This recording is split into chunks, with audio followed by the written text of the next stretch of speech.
ও, তোমার এখনো ওষুধ নেওয়া হয়নি? আমি তো খাবার নিয়ে চলে এলাম। তুমি রাখো, পরে খাবো। আসলে আচ্ছা আচ্ছা। আমার মনে পড়ে না, সবসময় মনে থাকে না তো। এই মেশিনটা কি নোংরা আছে, একটু পরিষ্কার করে দিও না। আচ্ছা ঠিক আছে। কত আর বলবো তোমার। না না, ঠিক আছে, আমি পরিষ্কার করে দিচ্ছি। এয়ার পিউরিফায়ার এয়ার আর পিউর হবে না, যা নোংরা হয়েছে না সত্যি। দেখুন, এত ধুলো, কিছুদিন পর পর পরিষ্কার করলেও এই এত ধুলো। এগুলো যদি আমাদের নাক দিয়ে ঢোকে তাহলে আমাদের ফুসফুসটা আর কিছু থাকে? রাস্তার উপর বাড়ি হওয়ার এই এক মুশকিল, কত যে এরকম মুশকিল আছে আর বলার নয়। আর আশপাশে তো অনেক উড়ে গেল, শুধু এইটুকুই নয়।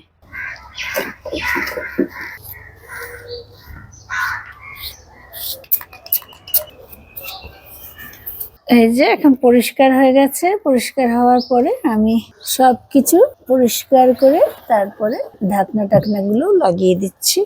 ব্যাস, একদম পরিষ্কার হয়ে গেল।